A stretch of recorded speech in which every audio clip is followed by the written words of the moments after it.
Well, hello, everybody. Welcome back to Aquarius Rising Africa with me, Chantelle, your hostess with the hostess. Listen to me, hostess with the most awesome guests and viewers.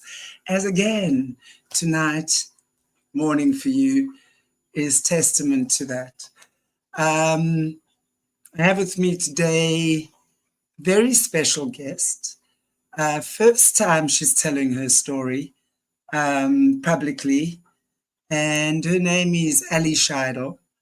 ALLEY has been a viewer from almost the beginning of ARA, I do believe, and has followed our shows and recently felt ready to tell her story. I really love it when that happens, because this is really why we do what we do. You know, in the past, over the years, there have been so many people that have reached out to me and have spoken about how just watching the shows has triggered their memories, and then of course brought up a lot of stuff that enables their healing. So that's kind of like what this channel's about as well. So it blesses my heart hugely when our viewers step forward and start speaking their stories and sharing their truth. So yeah, ALLEY's had an interesting journey, to say the least. Really started, but she'll tell you more about it, but going into the modeling world. And of course, I think most of us know, even though we aren't models, well, I'm certainly not, that there's some very dodgy things that happen there. Anyway, so she's going to be sharing more of that with us. Yeah, child abuse model, getting entangled with a warlock on her journey, and of course, all the craziness that leads to, and then finally free, where she's in a place where she really feels she would like to also help others with her experience. So, without any further ado, everybody, yay! Give our brand new guest, ALLEY SCHEIDEL, a beautiful and warm welcome. ALLEY, Hi. yay! How beautiful are you? Welcome. How you doing? I'm good. I'm strong. I feel strong. Awesome. Well, I just want to say thank you so much for sharing your story with us today. As I was mentioning while you were in the back room, you've definitely been one of our viewers from the beginning almost, Yeah. I believe. Yeah. And Sorry. mm, I was carry just on, gonna say carry I on. was attracted to this stuff like right away. Like after 2020, I mean, my life just went completely. It went to the best way possible that it was supposed to go, but physical eyes, it went to shit. Like complete. And that's when I found you guys. I found Reveal Report too. I found Jesse Sebulger. And immediately I was like enthralled. I had no idea why I was so attracted to listening to testimonies, stories, like, but now I do because I was SRA'd, so it makes a lot of sense. It's crazy how, like, it can happen to you, but you have no idea that's exactly what you went through. You know? It's like, Exactly, yeah. exactly. I would imagine that it's almost like a whole new life, a parallel life almost, Hmm. opens up alongside your existence that you remember, I would imagine. And suddenly you've got to bring these two or three or four parallels together. And I would imagine, especially with traumatic memories like that surface, and especially if you weren't aware, right? If you had no idea. And that's happened with a lot of our survivors that we've spoken to, is that they might have had blocked off memories, right, as a child or something like that, and had And I'm sure also, especially with this heavy SRA stuff, they implant false memories as well. So Yes. there's such subtle and devious ways of blocking a child's mind off anyway, usually. Mm. But yeah, and it's amazing to when you start awakening to the truth of what's really been happening within you. And I think it must be so liberating as well at this time to have so many people that are waking up to similar experiences. And not that that's good. God knows that's not good. I mean, I wish no one woke up to these experiences. But I think it's really amazing that so many people are believing the survivors, hearing them, wanting to listen to their testimony, and actually not putting them down and wanting to put them in the crazy bin. Yeah, That's honestly the biggest reason why I have not talked about this story, because it is really out there. And I mean, proceeding up to this show, I was just thinking, like, what if people just look at me like this crazy, stupid girl that just got tricked? And it's like, you know what? Respectfully, F that, because it's my story. And the fact that there's more people coming out, it gives me courage to share, because I've heard some weird stuff that I totally believe is actually true. And it's like, I mean, if they're coming out and helping people, then this will definitely help people too, you know? absolutely. And again, I appreciate that. And I know the Yeah. first time is never easy. So really appreciate you guys. And again, thank you to our viewers for joining us. Really appreciate you guys.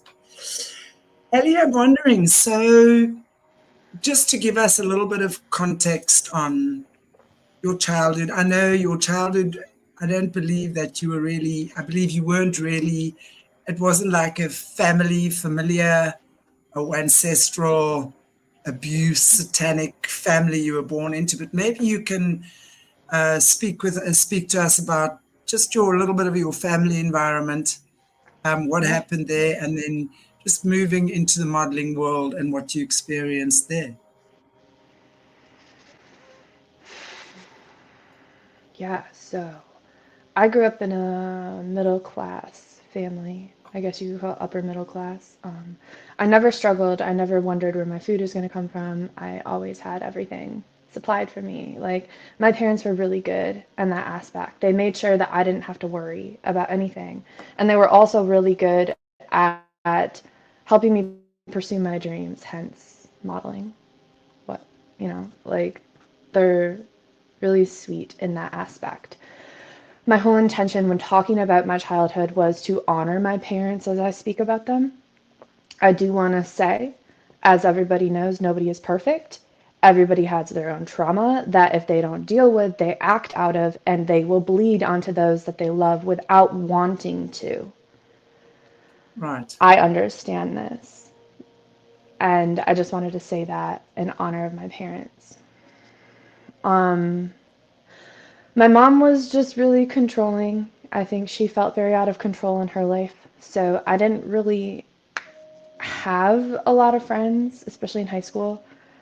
Um, if they were to hang out with me, they were to come to our house. And if they came to our house, it was policed, and she would come in all the time, and she'd make it super lame. And I'm just like, I just won't have friends, and I'll just run. So I was a competitive runner, and that's what I did. Um, my dad was the side of the family where a lot of the abuse was from.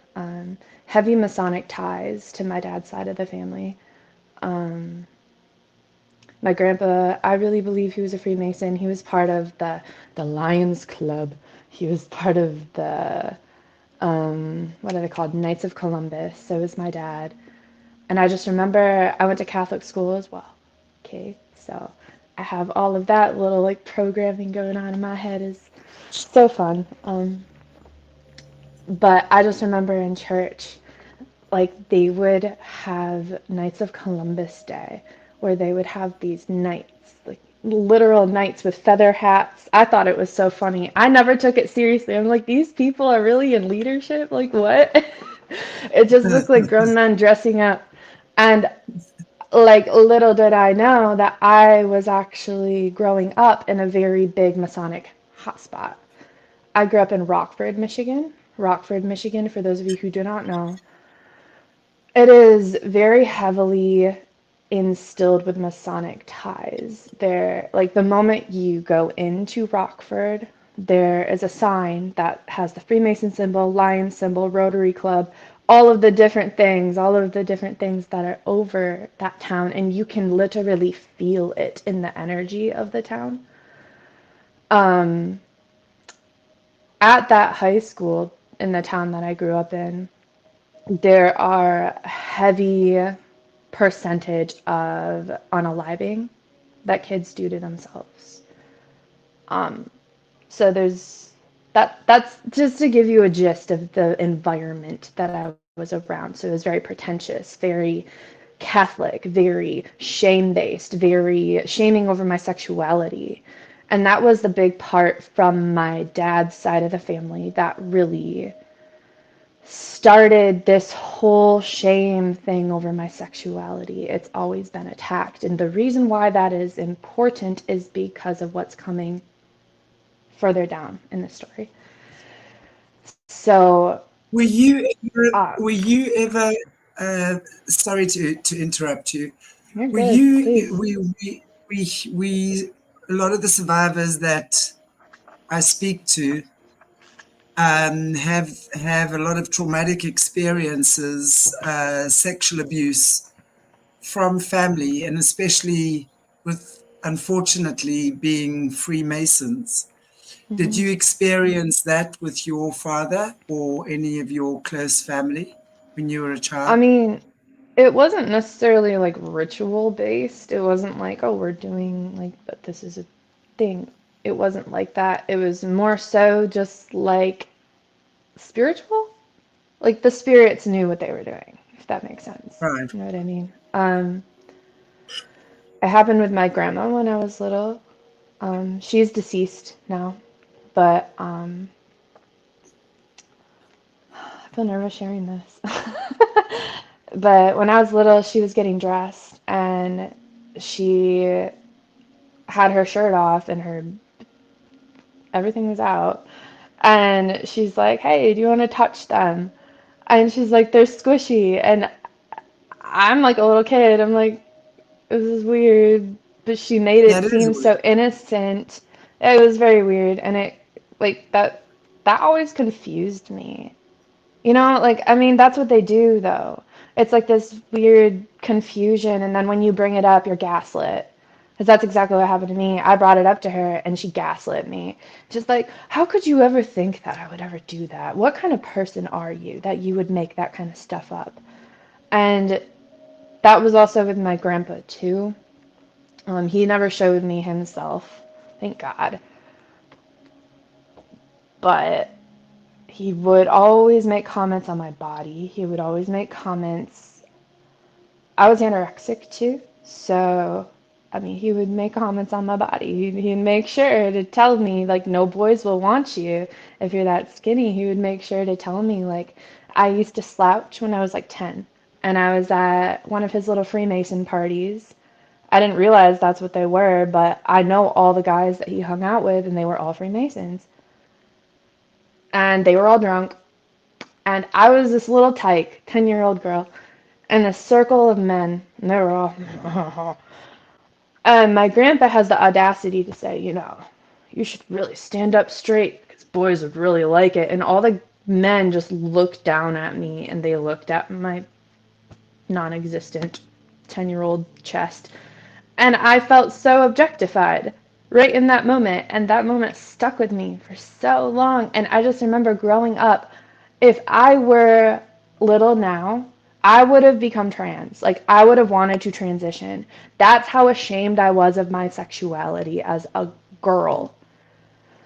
I was also molested in a pool as a child. We were in the deep end. And like we were like learning how to float on our backs, and this little high school tycho, little backstreet boy looking dude with little frosted tips, he was the one supporting me. And then in the middle of the damn pool, I was in the deep end, he decides to, and I couldn't go anywhere. So I'm actually connecting it now. I learned how to disassociate under sexual pressure and just give them Right. what they wanted because I was afraid Wow. to speak up because I was in the deep end and I was 3 years old and he's like, shh, it's okay. It's like that stupid, disgusting predator crap that they say. It's okay. It's like, no, the fuck, it's not okay. But I didn't tell anybody about that, nor did I actually register that as an actual molestation until I was 25 years old. That's when I told my mom. And yeah, so that's like my childhood-ish.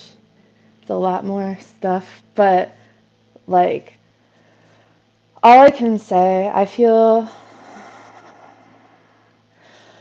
the main emotions that I would feel growing up were completely misunderstood, shame, and just utter terror. Right. Yeah, that's how I grew up. And my parents fought all the time, so I dealt with that too. So I was the mediator in the whole family. I was always the therapist, and I was the one that would shut my emotions down for their inner children to be healed by my presence. Because I've always been a light, and I personally believe that my soul is older than my parents, and you can see it. And because of that, the darkness in them would always just come, and I was their therapist. So they would bitch about each other to me, and I would help them not get a divorce. So I grew up with like a lot of fear of my parents not being stable. And in the process of that, I sacrificed my own life force, my own energy, my own happiness, my own emotional safety to keep them together so that I could be okay, you know? And that translated into so many relationships that I've had, man. But it's good because I remember what you and I were speaking on. And I'm going to say this for other people. This is Chantelle's words, okay? This is not mine. But she kept reminding me as we were talking that you called everything that you've been through into your life because your soul needed to learn lessons. I have never had boundaries ever in my lifetimes. Like, I don't know what you guys believe in, but I never had damn boundaries. I never learned. This is a lifetime I learned. And the way that I learned it was through a father that was super abusive. I didn't talk about how that went down, but I don't really want to because he's healing and he's not that person anymore. It's not really worth bringing that up. But like, yeah, so all of the stuff that has come into my life to teach me boundaries, to teach me how to love myself, to teach me how to respect myself, I don't regret anything that happened. I can honestly tell you that right now. Like, every shitty thing, every person that treated me like absolute dog shit, like every molestation, sexual abuse, all of it, I'm grateful because I'm able to be the person that I am right now with the intellect and the wisdom and the wholeness, my perception of wholeness. Because Right. despite all of Absolutely. that I went through in my childhood, like, it didn't take me out, and it actually ascended me. So that's God for Absolutely. you. Yeah. That's when you know the healing you've healed is when Mhm. you can, like you now, can look back and say, I'm so grateful. And that doesn't mean I love what I went through and I want to do it again tomorrow. But you've understood the purpose. You've understood, as you say, the growth that your soul was calling for through that experience. And that's a very beautiful thing. And that's when your spirit literally transforms and ascends. That's ascension or resurrection, right? Mm. The resurrection of the Mhm. spirit, and then the human mind resurrects at the same time. But I want to go back a little bit. So now you were offered an opportunity to go modeling. How did that happen? And can you tell us a little bit about, because I know that was when a lot of the darker stuff started really happening. Not that the other stuff wasn't dark, please don't get me wrong, but the really, It got I darker. guess when you're out on your own, you have no more mommy and daddy protection, but now you're putting into practice your independence, right? So I'd love to know how that went for you. Yeah, it was great. Honestly, I don't regret any of it. I'm so glad it all happened how it happened, man. So happy. Because it expanded my mind, it expanded my consciousness, and I see things differently now because of the experiences that I've had, and the people that I've seen. But like, so again, like I said, I was a competitive runner. Running was my life. It was everything. I wanted to go and run professionally, and but I got injured senior year, and it completely put me out. So that ended. Comes modeling. I was already skinny because I was a runner, and then I developed bulimia. So like I got skinnier because of that, right? So like let's model. Obviously, you can see that I decided to start modeling out of a trauma, So which you is hmm?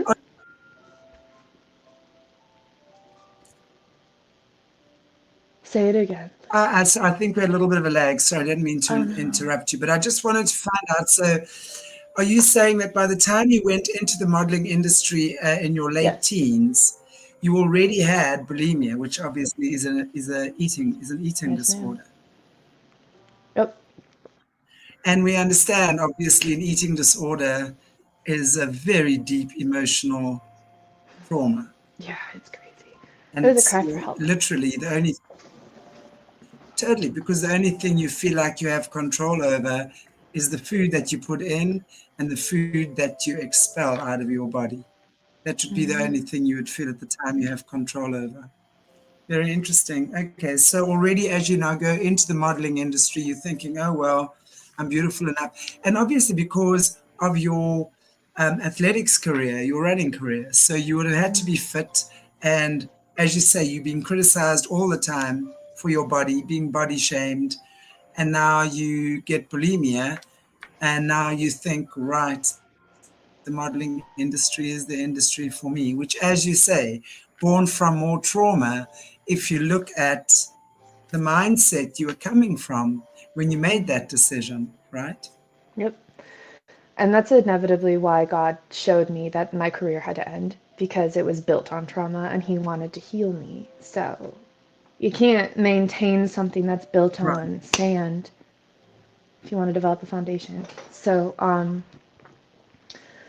yeah, I started shooting a lot after I decided college was just not for me. Never jived with me.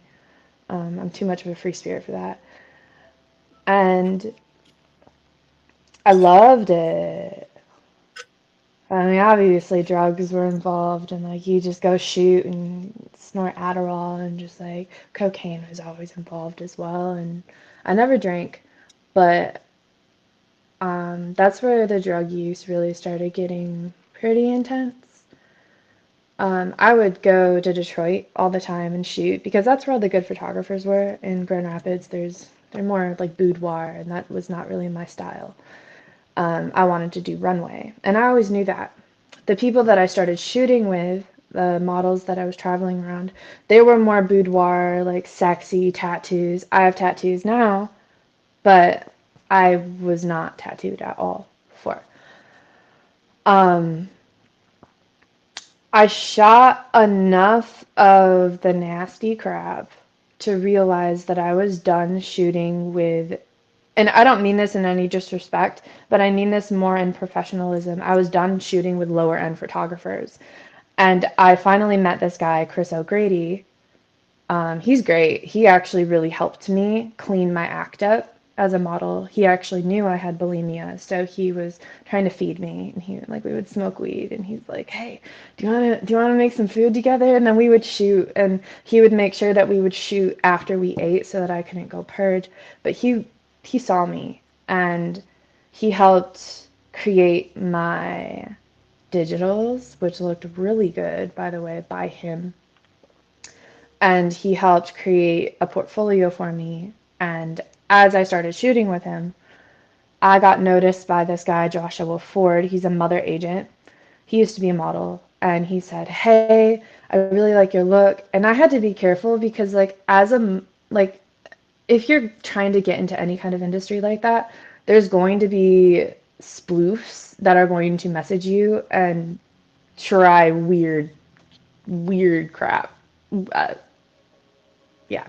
So he was legit. My mom talked to him, and he's like, "Hey, I sent your photos to Milan, and they really like you. They want you to come and walk for Fashion Week." So I'm like, so I get everything going, and I'm gone out to Milan.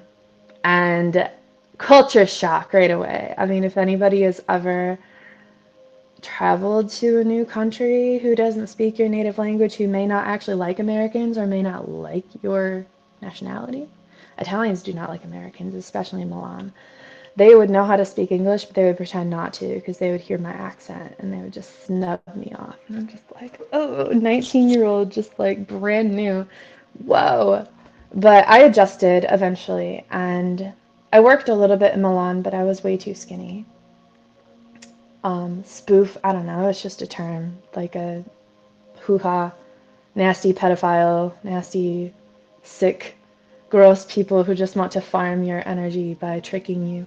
Or they want to steal your money by tricking you. They do that a lot. And, but yeah. Um, so Milan was good, but I didn't work very well there because I was too skinny. And I got sent to Greece.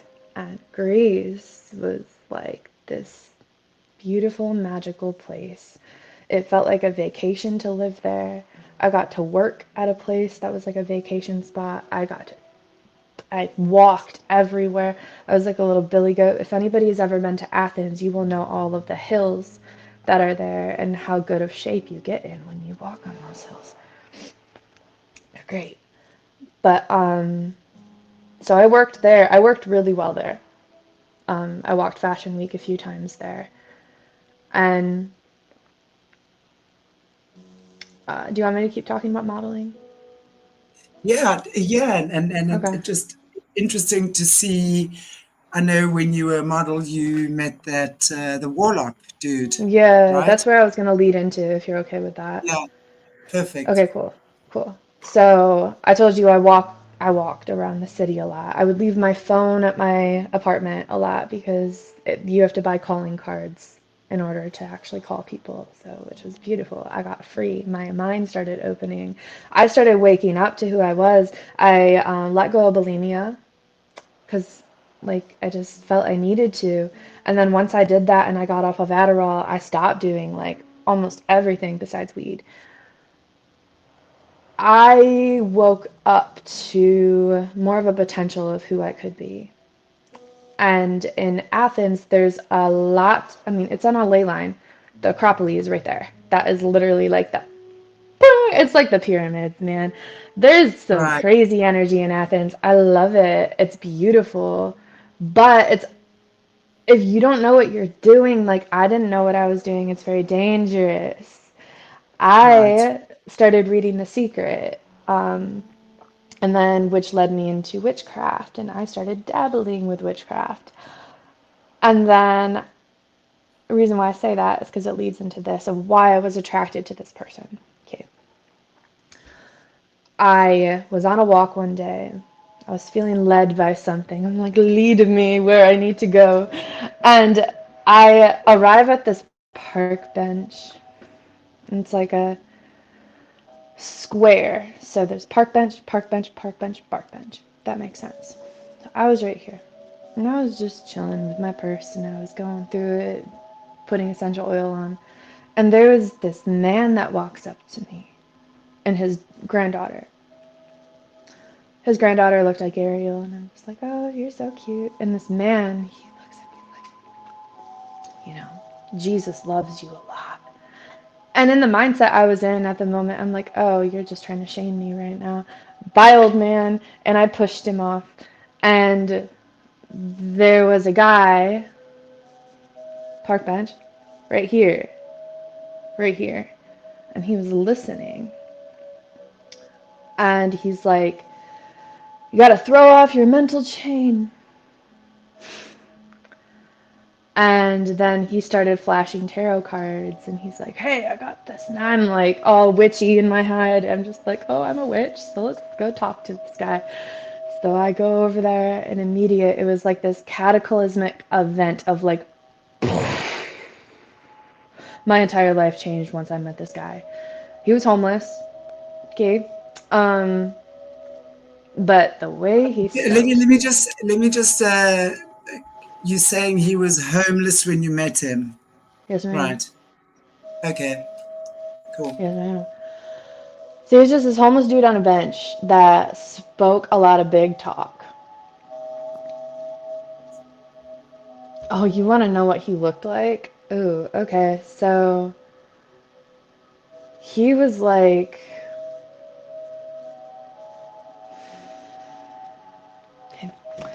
his entire body was contorted. He had like a crazy hunchback. Super blue piercing eyes. Like, I just want to tell everybody, I'm the kind of person when it comes to people that I look at your soul, I don't really give a damn what you look like. Like, you can, I've worked in the modeling industry, okay? I've met the most beautiful, most attractive people that have been the worst types of people I've ever met in my entire life. Like, I'm not saying that they're bad people. I'm just saying, like, the way that they were behaving was just like, I don't want to be around that. So I see people from here. And that's what I saw in him. His eyes were like these blue piercing eyes, and they were icy, and they could change color. And he had like this mohawk, kind of like a mullet, and like gray, like long, beautiful gray hair. He had all of his hair. He was like probably 50. Tattoos all over his body, like fully covered down. He'd always wear like kind of like a steampunk-esque vibe. So he was homeless, but he had style, okay? He was also an ex-con, so that's why he was homeless, because he was in prison and he couldn't find another place to stay. He was also Welsh, so because he was not native to Greece, they don't treat you very well. That's just kind of how Greeks can be sometimes. Yeah, so and he would wear a lot of rings, and he was always very like him, like authentically him, and that drew me in because I really prize authenticity in people. And the way that he talked, it was like everything I've always ever wanted to hear somebody say to me. And he was like so charismatic, so smooth, love bombing, you can call it that. And this happened for a really long time, okay? Because we were just Show me friends. one girl who hasn't succumbed to love bombing. We've all succumbed to love Right? bombing. It's Ah, embarrassing, right? dang. But Oh, anyway, no. We're healing, though. As a collective of women, we are healing, and we see past that shit now. totally. Suckers. Totally. No more love. No, no more. um, but like he taught me like he taught me magic, but he only taught me enough to just like keep me hooked, and it was like to keep me coming back. And he would give me power. He would like I would go to castings What kind of magic? and What kind of magic like are we talking? not So I want to. bad. Um, So you've already come in when you meet him. You've already now got this interest in witchcraft, divination, that sort of thing. Your mind is mhm. opening up. You've just come off this bulimia trip, modeling, addiction, all of that stuff. You meet this person who's speaking your language. I find that so fascinating that Isn't it? so many stories we hear about these guys, um, it's like they appear out of nowhere, out of the blue. Like you'll be sitting and suddenly you'll look up and across the pub or the train station or something, right?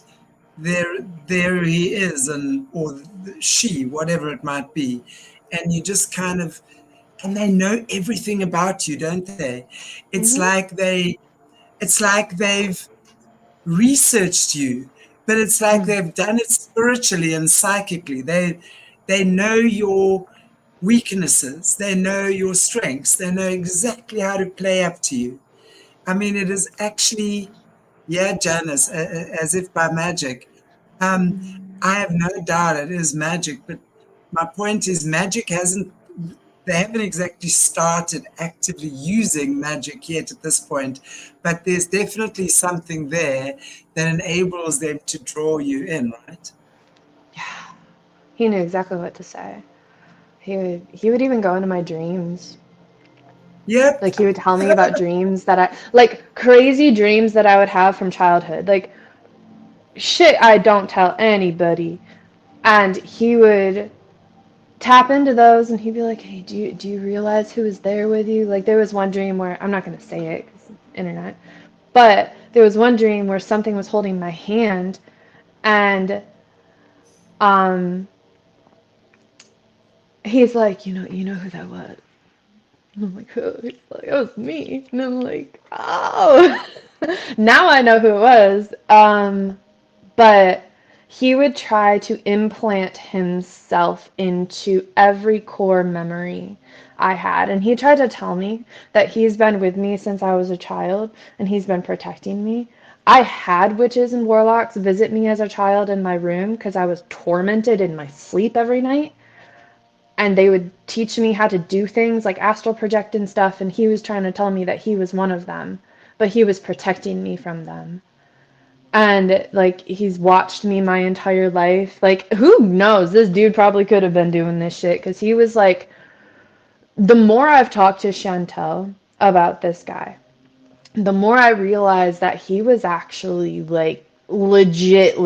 Like I don't know how high up he was, but he was a nomad, I would say. But I don't think he was much of a nomad. I think he had people that he reported to. And who knows if this was a setup? Who knows? Because I know who I am and I know what I'm called to do on this earth. And it wouldn't surprise me if Satan tried to stop it or if something tried to stop it, whatever is observing the spirit world. Because the moment I started waking up, this is when it found me. And it's like, oh, how dare you wake up? Like, let me try to stop you. Put you, and that's exactly what happened. Exactly what happened. And the funny thing is that I realized I got played. I thought I was playing this guy. And this is why it turned into a relationship because I thought I was playing him. So the witchy mind, you try to take power from people. I didn't know. I didn't know what I was doing.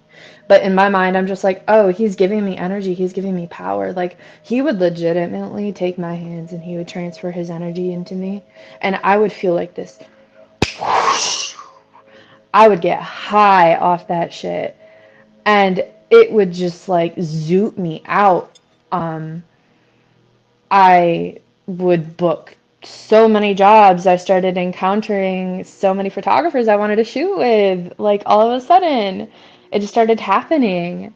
Like he was manifesting for me, but it was a love bomb manifest, if that makes sense. I was doing some myself, but I think I was super muddled because I don't really know if I understood how to focus my energy at that point. Um, so I was blind, completely MFing blind. um, yeah, so the reason why it turned into a relationship, and this is why I don't like to talk about this very much, because it was just, I believe I was probably mind controlled into it. He had me convinced that we were twin flames, okay? He had me convinced that we were soulmates. And he would tell me like things that he saw of our past lives together, and like we've always found each other. And he would guilt me whenever I just decided to just not feel a certain type of way about him, or else like, yeah, he would guilt me and he'd be like, oh, you don't love me, oh, we gotta stay together because we're gonna help heal the world. He saw my mission on earth. He saw my heart, my soul scroll. He saw it and he read it and he injected himself into my Yeah. mission. It's so Destiny messed up, swap. man. Yes. I think they I think they call it a destiny swap. So he literally tried to do a destiny swap with you over time, and it would have started with a grooming. And it's interesting, when you were talking about your experience as a child, even then, you could see that grooming from your grandmother, you know, Mm-hmm. touch my breasts. Did you like it? That Oh, sort of weird. thing. That's Oh, where it sorry. would I thought you begin. were asking me.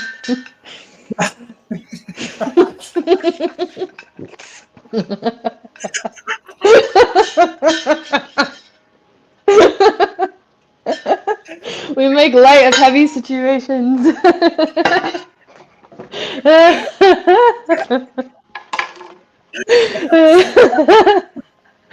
I'm not that old, babe. I know, how funny. Yes, Okay, grooming. The groomers. You exactly, nasties. Weird exactly. people. Don't touch the No, children. exactly. I mean, it's just crazy to think that obviously, starting there, and then you. So for me, this guy would have, it's almost like spiritually, he knew he was tracking you, Mhm. and I see this a lot, when we're working with this type of stuff lately, the satanic stuff. I see it a lot, a lot. There's a lot of crazy times that people's paths crossed unexpectedly, etc. Right? And as you say, he was watching you in your dreams. He knew what your desires were. I have no doubt he's been, with whatever trickery they do, um, understood all of your fears and pains too, and no doubt eroded those, right? Mhm. As we're talking about this, I'm thinking about the show You. I don't know if you've ever heard of You, but it kind of reminds me of that dude, honestly. Like, kind of like weirdly sociopathic, where, like, to you, they can maintain a persona for a very long time. Like, it kind of blows my mind how long he maintained that persona to me. I would see leaks and cracks sometimes, like when he would get like really mad, or like, I don't know, just somebody would come around, and I really believe God had me bring certain people around him to see those cracks, because I would get to Right. see how he would react to certain people. And I didn't, there was, oh man, there was one time we were on the bus together, and there was this woman. So, something about Greeks, very, very, very connected to God, very, very discerning people, beautiful people. The grandmas, Yeah, true. they can see. She saw through him, and she's like on the bus, like she's staring at him. She's like, Satan. And I'm just sitting next to him, and I'm like, what the fuck? And she's like, oh, she spoke in Greek, but she's like something, Satina, Satan. Like, I'm like, whoa. And his reaction to it, he got nervous. Like, he legitimately got nervous. He felt seen. She saw through him. That was literally God in her seeing through him. And, like, I think around that same time, That's when I started. I mean, he was always a junkie. Okay. Yeah, He didn't junkie. Yes, he was a junkie. He never injected, but he would snort it. So I had no idea that this was H. Okay. No idea. I was told it was opium. I've tried opium before. Opium is fine. Not for me anymore, but in the past, I didn't see opium as something that was as bad as H. Because you don't hear about it, right? It gives you the same sickness, but people don't talk about that. Um, he never pushed it on me. But this is what I wonder if it was an orchestrated thing. Because he would Yes. always act like, I don't want you to do that. No, baby. No, baby. I can't get you hooked on that. No, baby. No. Oh, And no, then no, no. I Oh, would no, no, ask because I'm curious. And like, the reason why I've done so many drugs is because I've always wanted to open my consciousness and see what's more because I've just always been a searcher. That's just me. And he saw that and he's like, he would just he would do it in front of me. And he's like, no, baby, I can't have you do it. And then one time I asked for it and he let me. And I loved it because I had chronic pain. That's wow, something I didn't tell y'all. I had chronic pain all over my body until like a year ago. I'm pain free now. But yeah, I had wow. chronic pain. So hair age was like, I can go for a run now. Like I did so much. I wasn't one of those people that just like did it and nodded out. I would do it and go do all the things that my body wasn't letting me do. And it gave me freedom. So I thought that's what every drug does. It'll give you the freedom until it takes over, and then you become enslaved to it. And it was when I started doing H with him that I started seeing more of his cracks because he felt safe to show me now because he knew I wasn't going to leave. Because if I left, I'd get sick, and he knew it. Little hook. I see Exactly. this My now. God. Honestly, sharing this like here is such a blessing because it's even unraveling more things in my mind Yeah. for what actually happened and how duped I was. Because like I said before, I thought I was gonna take his power. I was played. I was totally played. He played me so hard and he knew what I was doing. Because he knew that there was no way a model like me was going to be with a hunchback, like no offense to anybody like that, but he knew, like, I was 21, man. Like, you really think I want to be a 50-year-old? The only reason why I was with him is because I was learning things from him and I was just absorbing all of it. Little did I know he was absorbing me. It's like crazy. Yeah, so I started seeing cracks and he physically hurt me once, and that was after I left. And I'm like, fuck this shit. I'm out. But then I got sick after I left. This is the first time I ever felt H sickness. I've never felt like that ever in my life until then. And I had no idea what was happening. I thought it was like, because I wasn't next to him.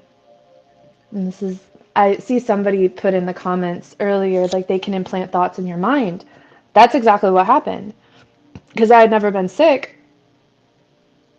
he started implanting thoughts that it's because you're not with me. It's because you separated two halves of a whole. It's because now we're not together anymore and now your body's even aching for me. And he went so far as to put signs in the freaking clouds.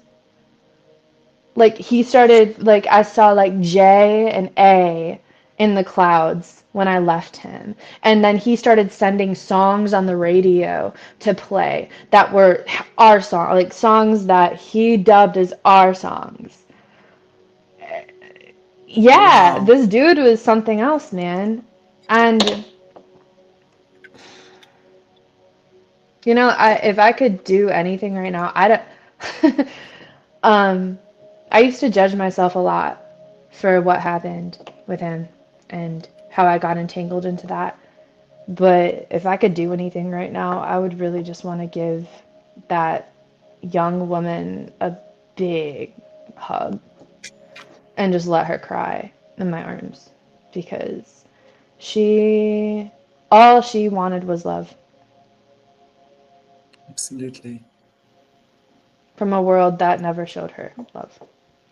But she was looking in the Absolutely. wrong place, man.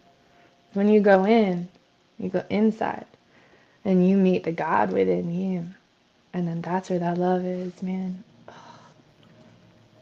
That's it. That's honestly the reason why I'm able to be exactly where I'm at right now. As if it wasn't for God and every angel that's assigned to me, like I want to be alive right now. I can honestly tell you that. Blows my mind. Well, we're very happy that you are. We're very happy that you're sharing this with us because, wow, when it comes to stuff he taught you, I mean, was there, I mean, I know obviously with your interest in witchcraft already, so as we said, that was already a big attraction for you. Were you guys into the heavy stuff like sacrificing, rituals, stuff like that? I believe he was. Actually, since we talked, I kind of had a vision of him sacrificing an animal in the park over me. Um, like a memory flashback. It was more so like God just, yeah, you get it. Um, but yeah, I saw him do it on his own. I saw him and I would see symbols on the ground as I would like come and see him sometimes near his park bench and um yeah, so that's what I would see from him. With me, it was all manipulation, man. It was never any ritual. Like I don't think it really got to that point. Maybe it did while I was sleeping. Like who the fuck knows, honestly. But um, he did talk about one ritual that he wanted to do with me, and I don't think it ever happened. I'm not. I think I would know if it happened. Yeah. But it's like he was talking about where the Egyptian god Ra. And then I know it was Lilith now, like he said that they're in love, or it's like this Egyptian story about like Ra and like this other goddess who were like lovers, and he's like they need to join together again, so like we can call them down while we are being intimate, and then we can have them join together in our bodies, and then they'll give us power. And I never, no, I was nope, I was never into that. I don't think we ever did that. Thank God. But he did do a blood contract. It was so weird. It was like this like contract like we're going to be together forever. Like you're my soulmate, and it was all this guilt, and like I read it and I signed it cuz I'm just like, "Oh, don't leave me." Um cuz like he was tapping at the fear of abandonment. um so I did a blood contract. God has disbanded that. I think that's the word, disbanded, or he has completely expelled that from my existence. And he did make a mojo bag for me. Those of you who do not know what mojo bags are, they're weird. Is it voodoo or hoodoo? I think it's hoodoo. I'm pretty sure it's hoodoo, but it's like some weird hoodoo shit where like you put your your human juices in a bag with all of your favorite things. You can put your blood in there too. And it's supposed to spiritually protect you, but it actually tagged me. It tagged me in the spirit. It was like a tracker device. That's coming to me right now.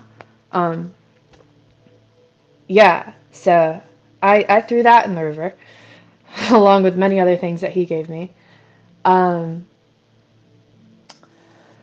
but he would teach me. a lot about how to use my mind. I think he was teaching me beginner stuff because he probably, oh, they're hoodoo, okay. Um, I don't know. He was just teaching me something that I could see right away. He would teach me how to manipulate the clouds with my mind. Um, I mean, anybody can do that. It's energy. That's basically what it is. But we would make shapes in the clouds together, and I would just like make like circles, or I would make clouds disappear with my mind. And I was like, whoa, that's amazing. Holy shit. And I was awestruck, way too awestruck. And I think he fed off of that because it boosted his ego and it made him feel good, made him Ego. feel He just powerful. loved the adoration. Yes, he did. Hmm. Oh, yes, ma'am, he did. Wow. He would teach me how to like telekinesis a little bit. I don't think he showed me exactly what he could do, but he taught me how to like knock shit over with my like energy. Um, I don't do it anymore. I'm not really wanting to put my energy into doing that because I'd rather just be, you know? But he was poking at all of my power hungry parts within me where I wanted these spiritual abilities because I've been hurt a lot, man. I mean, y'all heard my childhood. I've been abused, I've been hurt, and like the witchcraft seems so attractive because it was like, whoa, this is why I've always been different. Wow, this is why people have never understood me. Wow, I have these abilities. Holy shit. It gave me a sense of superiority too, right? Like that's what it does for a lot of witches. And if there's any witches listening or anybody dabbling in witchcraft, y'all don't know what you're messing with. Like you really don't know what you're messing with. This stuff is like I had chronic pain all over my body that got worse after I messed with witchcraft. Like you think it's giving you something right now, but you're young and beautiful, but honey, after you get older and you keep doing this, it will drive you insane. You will go crazy and you will lose your I agree. looks because that spiritual weight that gets inside of your body because of the shit that you do, the contracts that you're making, is gonna age you, man. You're gonna look super old. Do you want that? I know a lot of women like to look beautiful. Like that was a big thing that I started noticing when I was with him because he was stealing my louche. My looks started diminishing, man. I was a model. I was working in the industry. I was doing fashion week. Um, but all of a sudden, I stopped photographing well. And one, I was dabbling with witchcraft. Two, I was being sucked dry. And it's Yeah. like when you play with that stuff, like you don't know what you can encounter and get sucked dry from, like whether it be an Yeah. entity, an attachment, you know? But It's true. You yeah. know what what I've noticed with people who are involved with the dark world, so to speak, they lose their light. It's Mhm. like the glow goes. It's like the glow gets sucked out, and they start aging quicker. They start health starts going quicker, and a lot of I've noticed that specifically. Um, but I do believe that that would be because of all the energy they've stolen from people in their lives and all the horrific things that they've done to others. So it's kind of like, I guess that's what we would call their karma. Um, I have a question whether people can, after being so far down that dark path, do they ever really recover? That's the question I have. What's your take on that, Ellie? I believe they can. I have a very, Yeah, very, I don't know, not hopeful. I've just seen how good God is, man. I've seen what He's done in me. I've seen what He's taken from me. He, she, whatever you want to call God, okay?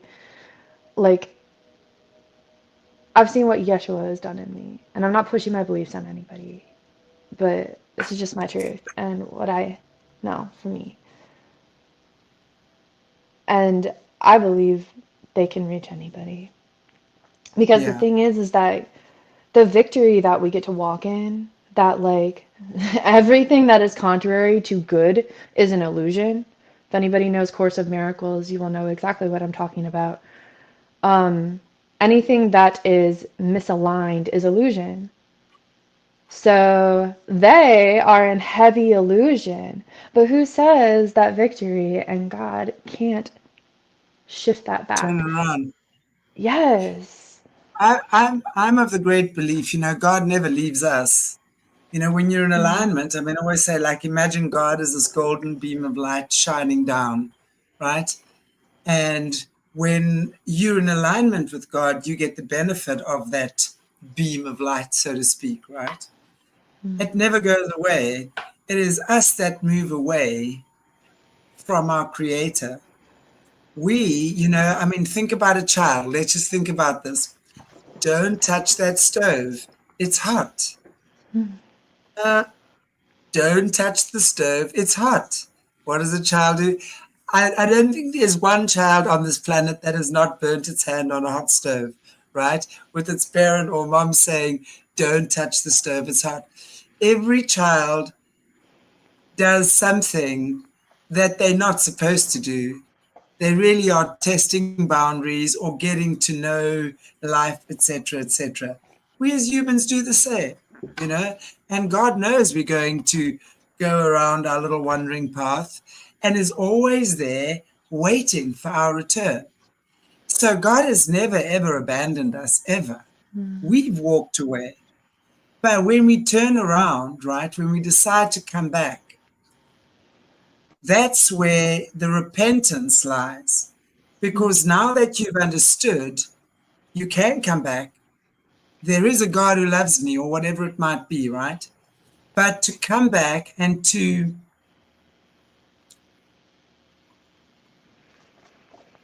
it's the right, we've got to right wrongs. It's like, now, how do I correct what I've done wrong? And that, I think, is where a lot of us get caught up. As a healer, I've seen that many, many times over the years. It's well and good saying, oh, well, I'm healing, I'm going to wash myself in the sea and what have you, and I'm all filled with the Holy Spirit. But then filled with the Holy Spirit means I have to actually check what I've done. I need to go and apologize where I need to. I need to right the wrongs that I have. Take responsibility for my actions, in other words. And I think that's where many of us get caught up, because mm, taking responsibility for our actions on so many levels is really what we need to do, in my opinion. And that is really where the forgiveness lies, because ultimately we need to forgive ourselves. That's really what it boils down to. You know, I made the choice to go down that path. That's the reaction I got, or sorry, the manifestation I got, right? So it is. mm, There's so many different ways that we do need to fix the wrongs, because we learn through that. If we need to apologize, apologize. If we need to tell the truth, tell the truth. God is the truth, the devil is the lie. It's that simple. When you tell the truth, just the action of telling the truth is what cleanses your spirit. Now you've got to act on that as well. Fix it. Fix what you broke. That's the bottom mm. line. Yeah. Yeah. And I found for what you're speaking on, like, that has never come for me through a church. That has never come through reciting scripture like it's a test. And if I fail, then I'm going to go to hell. It never came through that. It came through sitting in all of the pain Yeah. and just letting God see me in it and being okay with it being there because it's not going to stay, but seeing it, Right. you know? Because I really believe that it goes both ways with God. Like, yes, He heals, right? But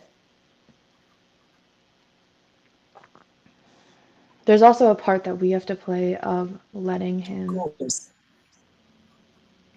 by letting ourselves feel. Because I feel like a lot of people can band-aid the feeling part with scripture, they'll band-aid the healing part with worship, they'll band-aid the healing part with going to Intellect. church. Yes, and they don't actually let themselves feel the pain. And it's like Right. that's where you learn to love yourself. That's where you become love.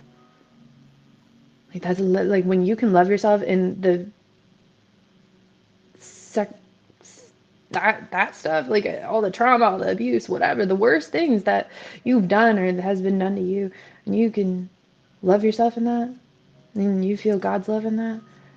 That's where you become love because that's when any situation you get into, you're still gonna love yourself and you're not gonna abandon yourself. You know? Yeah. Absolutely. Absolutely. Absolutely. Because through my whole story, if y'all haven't noticed the theme, it's a big theme of self-abandonment. Abandoning myself for some external means of receiving love, when in reality, the one person that needed love the most was me to give it to me, not me to get Exactly. it from somebody else, you know? No one deserves your love and affection more than you yourself. Yeah. And when you give yourself that love and affection, it's easy to pass it on to someone else then. But if we haven't given it to ourselves, exactly what you say, we then look for it in others. We abandon our own needs, look for those, look for somebody else to Mm-hmm. fill up those holes. And But what happened? invariably, yeah, Go ahead. exactly. No, no, carry on. Yeah. I was gonna say, what happens when we do that? We actually get played. Of course we do. We get to see. And we get Because, betrayed yeah, because we're trying to we're get betraying it ourselves. from someone. Mm-hmm. Yes. You get it. We're betraying ourselves. So when we're betraying ourselves, we're always going to meet people in our lives who betray us. And really, betrayal is just an opportunity to see the truth, in my opinion. And that's what I teach. And betrayal is not a nice feeling. We all know Mm. that. Man, the sting of betrayal is so. Aina. Do you guys say Aina, by the way? You don't say Aina, do you? Do you Mm. know what Aina is? Mm-mm. No. Is that a South African word? Okay, What it is means it? ouch. Aina is Mm. ouch. You hurt me. Aina, Aina. It's like it's so. But anyway, um, Ellie, I'm wondering if you have anything else just to share with us or roundup for us. Yeah, Exactly I right. mean, I kind of want to share a little bit about like coming off of H, if that's okay. Yeah, yeah, So I feel like that could absolutely. help somebody. Um, Yeah, because it's a really cool story of victory and how like God trumps anything. So, um, Johnny, I really do believe that there was some part of Johnny that loved me, or it was God literally just giving the middle finger to the enemy and be like, hey, look at me use one of your soldiers that was designed to kill her to help her. Like, that's exactly what happened. So, I got a call from major models in New York City to walk Fashion Week. I was still an addict at the time. I had 2 weeks. Um, I got methadone and I used it. Well, I tried to come off a few times. If anybody's ever been addicted to opiates, you would understand what it's like. Not many people get free from it, and by grace, I did. Um, Tried to come off a lot of times. Johnny tried to help me. He would legitimately actually try to help me because he wanted me to model and do what I needed to do. I think he felt a lot of guilt. I really do. Because the extent to how far he went to help me get free, was pretty crazy. Like, that's how I just say it. It was totally God giving the enemy a middle finger. It's just like, you thought. um, but I was gonna leave for New York, okay? I had just started coming off 2 days prior. But let's start 2 days before we gotta leave, right? So when I get there, I run out of methadone the first day. Second day I was there. And I had to cold turkey it the rest of the way. I was living in a model apartment with just a bunch of models from all over the world. Some of them didn't speak English. I didn't know anybody. And during the day, I was okay. But it wasn't until the nighttime that I would start feeling sick. And it was like hot flash, cold flash, like feeling like you're dying, essentially. Couldn't sleep at all. I would go in the shower while everybody was sleeping and just sleep in there. I would turn it on and then turn it off when I wanted to turn it off. But beautifully, that only lasted like 2 nights. Like, I came off very quickly, and it was like a Wow. supernatural thing. So I just share that story just to encourage anybody. Like, if you're addicted to anything, like that you'll get withdrawals from when you come off, ask. Ask. You have not because you ask not. You really have not because you ask not. Ask. Like, your mind is so much more powerful than your body. Your physical body is literally just a construct of your perception. That's it. Yes, it is. So I encourage That's you, pursue something higher if you're struggling with addiction, because it will help you. It helped me with nicotine as well. One day I just didn't want it anymore and I had no withdrawals because I asked. So just ask. Yeah, that's all I wanted exactly. to share. um, That's really beautiful. Thank you.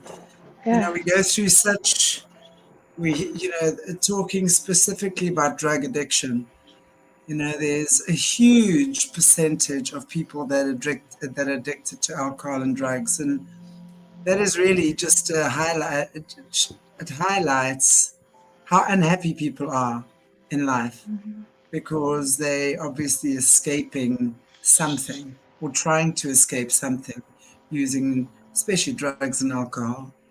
So, and it's so true what you're saying, when you ask for help to get over these addictions and you truly believe, you know, the asking and the believing and the gratitude for the experience, actually, even though it's a tough one, but it's so Mm. important to actually find gratitude in that moment.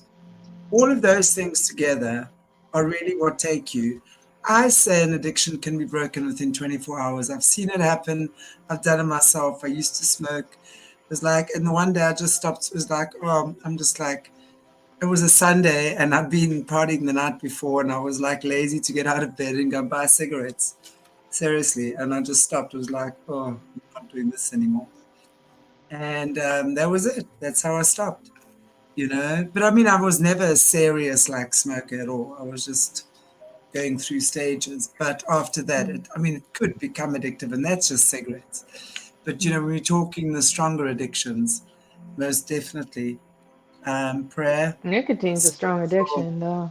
yeah, spiritual guidance, spiritual connection to God is super duper important. That is for Yeah. sure. So. Wow. Ellie, thank you so, so much for sharing your story with us. And I'm so happy that you've come out of this as beautiful as ever. And you're now married, right? Hmm. Yes, ma'am. I am. He's a good guy. Way And have you different got a than lovely hamster? Is your hamster lovely? what? What'd you say? Can you hear me? I Yeah, said, say it is one your more time. hamster, your husband, is he lovely? Yes, he is lovely. He's very different from what I ever thought I was going to marry. Um, but that's a whole nother story in itself of redemption. But like, yeah, he's great. God definitely knew what he was doing when he put us together. Like, very much so. I just love that because there's so many people like Joanne, who I know is in the chat as well. She's a survivor from Australia. She speaks about her husband as well. They said he was just born to love her. And I just Hmm. think that's so adorable. Literally. And I mean, I love to hear that. You know, when you hear these terrible stories about people, and I've got to say, I'm the eternal romantic. Believe it or not, I really am the eternal romantic. I love a good love story. I love a good happy Yeah. ending.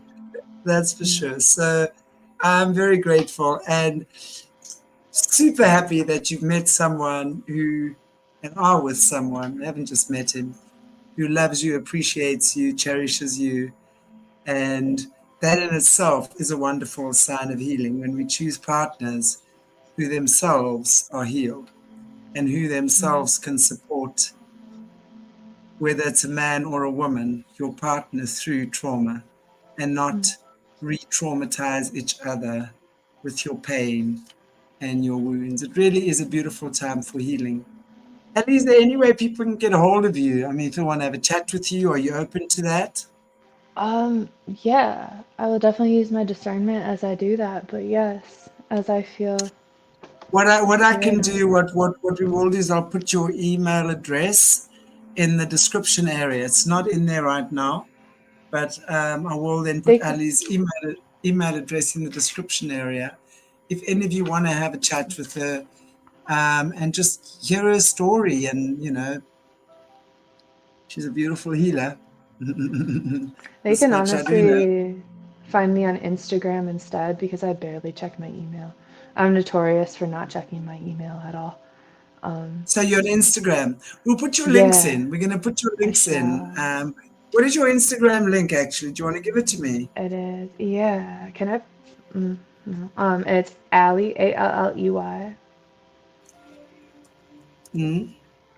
cat, Cat, and then is the bee's knees. Is the